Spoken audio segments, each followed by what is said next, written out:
日本語カフェへようこそ。台湾で日本語を教えている日本人の春です。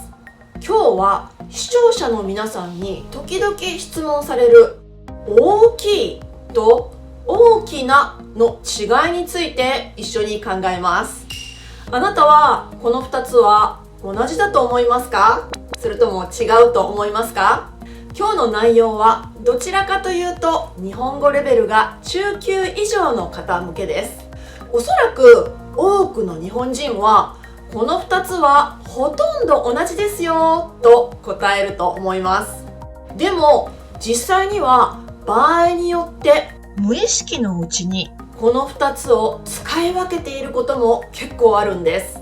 この動画を見ればどういう時にどちらを使った方がいいのかの傾向がわかるようになりますよ。後半部分では似たようなケースとして小さな、柔らかな、温かななどについても触れますので、ぜひ最後までご覧ください。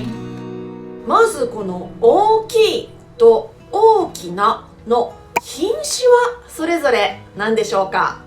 実はこの2つは全然違う品詞なんです。この大きいは日本語教育でいういわゆる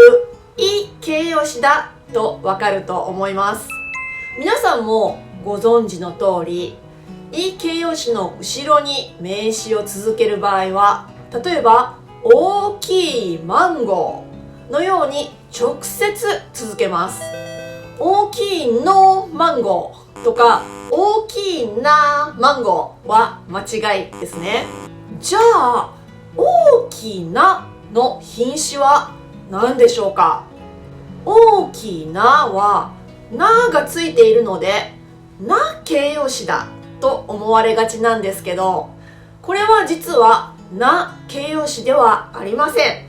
な形容詞というのは一般の日本人は形容動詞と呼んでいるもので、例えば静かな名詞、静かな公園とか、こういうな形容詞の場合、静かだとか静かだったとかいろいろな形に活用するものなんですけど、大きなは大きだとか大きだったのように変化することはありません。ですからこれは形容詞ではなくて連体詞っていうものなんです。連体詞っていう言葉はあまり聞き慣れないかもしれないですけど、これは形容詞のようにいろいろな形に変化することはなくて、必ずこの後ろに名詞がつくと決まっているものです。例えばさっき私はこんな風に言いましたね。この大きいは日本語教育でいういわゆるい形容詞だとわかると思いますと言いましたけど、このとかいわゆるも連体詞なんです。後ろに必ず名詞が続きますよね。じゃあどうして大きい何々っていう場合と大きな何々という場合があるんでしょうか？じゃあまず Google で大きい家と検索してみると94,600件の検索結果が出てきました。まあそれなりによく使う言葉なんだなっていう印象ですね。では今度は大きな家と検索してみると、なんと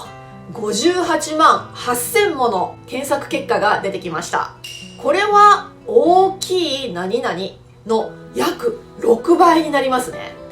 このことから全体的に大きい何々はまあ時々使うのに対して大きな何々は非常によく使うっていうことが分かりますね。ということは、もし大きいを使ったらいいか大きなを使ったらいいかで迷った場合は、とりあえず大きなを使っておけば多分間違いないということができるかもしれません。では問題です。あなたは今料理番組を見ています。アシスタントが料理の先生にこんな質問をしています。先生、大きい何々鍋を使いますか？それとも小さ何々鍋を使いますか？あなたなら何と言いますか？もちろんさっき大きいより大きなの方がよく使うと説明したので、大きなだと思った人も多いと思いますし、実際それでも間違いではないんですけど、こういう場合は大きい鍋と小さい鍋を使う人がかなりいると思います。なぜでしょうか？それはこの2つの鍋のうち、片方は客観的に見ても明らかに大きいですし、もう片方の方が明らかに小さいからですね。例えば大きい方は直径30センチで、小さい方は18センチかもしれません。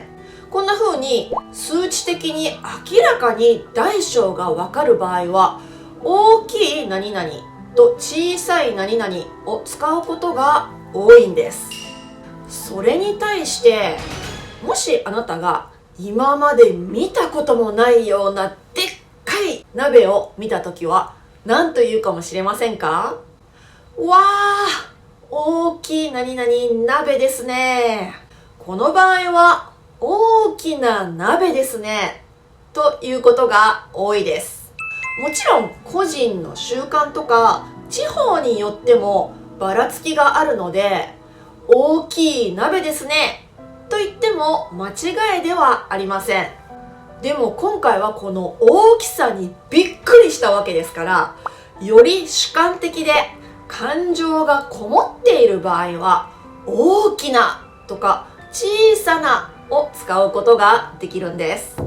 では次の問題です。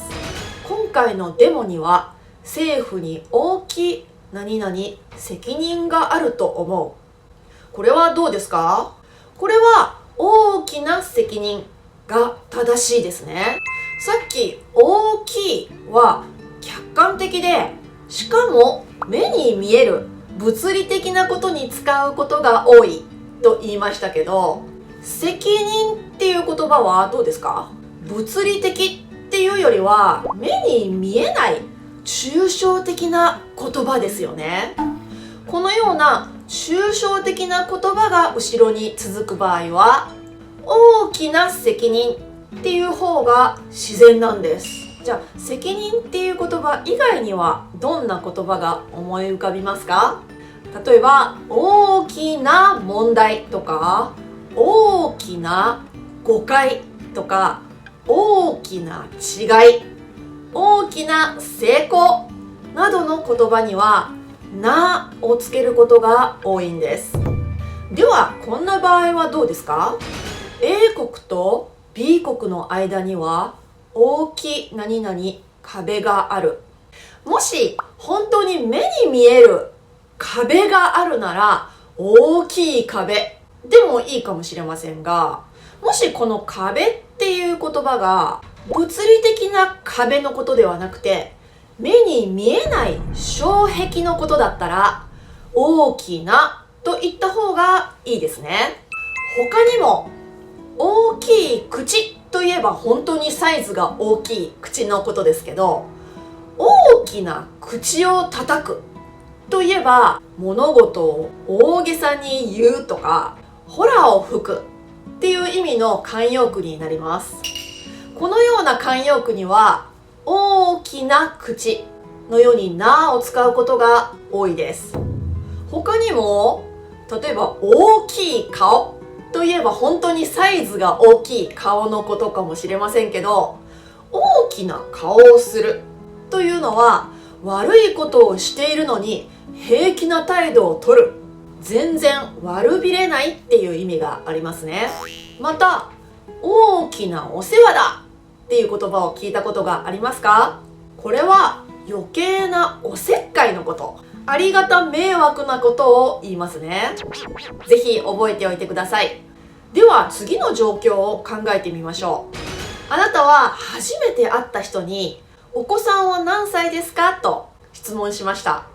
相手の人はこう答えました。大きい何々方は8歳で、小さ何々方は5歳です。これはほとんどの人が大きい方と小さい方を使うと思います。どうしてだと思いますか？ヒントは後ろに続く名詞の種類です。この方っていう名詞は形式名詞と呼ばれています。つまり子供っていう言葉を使う代わりに大きい方、小さい方、この方っていう言葉を使っているんですね。このような形式名詞はだいたいそれ自体にはそれほど大きな意味がなくて、何か他の言葉の代わりに使われるような言葉のことです。こういう場合は大きい方や小さい方を使って大きな方とか小さな方は使わないと覚えておいてください。じゃあこんな場合はどうですか？あなたはデパートへ鍋を買いに行きました。店員さんに何と質問しますか？すみません、この大きい何々のはいくらですか？これも大きいのですね。こののも形式名詞なんです。ですから店員さんはこう答えるかもしれません。大きいのは1万円で小さいのは8000円です。こんな風に形式名詞、例えばの、もの、こと、方などの前には大きいや小さいを使った方が自然だっていうことも覚えておいてください。これと似ていますけど、時間を表す時とか頃っていう言葉も、例えば小さい時とか小さい頃のように言って、この子供の頃のことを言い表します。逆に小さな時とか小さな頃っていう言葉は個人的には聞いたことがないですね。さて皆さんもそろそろ気がついてきたと思います。この表では大きいと大きなを取り上げていますけど、実はこのことは小さいと小さなにもほぼ当てはまります。そしてこれらの言葉が会話に出てくるか、書き言葉に出てくるかによってまた傾向が変わってくるんです。例えば話し言葉でこのように言う場合はどうでしょうか？そんなに小さ何々声じゃ聞こえないよ。もっと大きい何々声で歌いなさい。もしこれが普通の会話なら、一定数の人はそんなに小さい声じゃ聞こえないよ。もっと大きい声で歌いなさい。こんな風に小さい声、大きい声のように言うと思います。もちろん小さな声とか大きな声という可能性もゼロではないと思いますが、普通の会話の中では「い」を使うことも結構多いっていうことなんですね。ある調査によると、日本人は話し言葉では全体の 60% の発話で大きい何々を使っていて、80% の発話で小さい何々を使っているのに対して、書き言葉、例えば新聞とか小説などではほとんどの場面で大きいより大きなの方が多くて、小さいより小さなの方が圧倒的によく使われるっていうことなんです。確かに特に詩とか歌詞の中で大きなや小さなは本当によく見かけますね。例えばこの曲はどうですか？大きなのっぽの古時計、おじいさんの時計。これも大きなですよね。じゃあこの曲は聞いたことがありますか？小さな恋の思いは届く、小さな島のあなたのもとへ。これも小さなですね。こんな風に大きい古時計というよりも大きな古時計といった方が親しみや温かみが増しますし、小さい恋というよりも小さな恋といった方がなんか小さくて可愛くて大切な感じ、プラスの感情を感じることができます。実はこのことは温かいと温かなの違いにも当てはまりますし、柔らかいと柔らかなとか、おかしいとおかしなの違いにも当てはまるんです。例えば温かい光と言っても十分温かい感じがしますけど、でももし温かな光っていうとすごく優しい感じがしますね。また柔らかい演奏と聞くと十分柔らかい感じがしますけど、これを柔らかな演奏というともっと優しい感じがしますね。これ以外にいい形容詞と連帯詞の両方ある言葉としては、おかしいとおかしながありますけど、この2つは少し注意が必要です。もともとおかしいっていう言葉には2つの意味がありますが、どんな意味か知っていますか？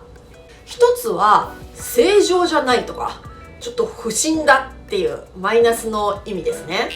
もう一つは愉快だとか、面白くて笑ってしまうっていう意味ですね。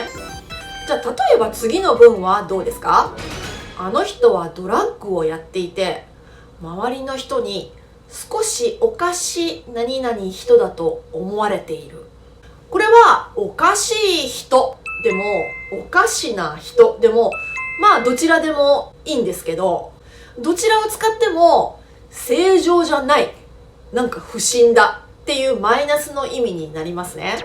さっきなを使うと親しみが湧くことが多いと言いましたけど、この文脈ではなを使ってもやっぱりちょっと軽蔑の意味とかマイナスの意味になります。もちろんおかしい人の方がもっとその意味が強まると思います。では次の文はどうですか？これはアンパンマンとおかしい何々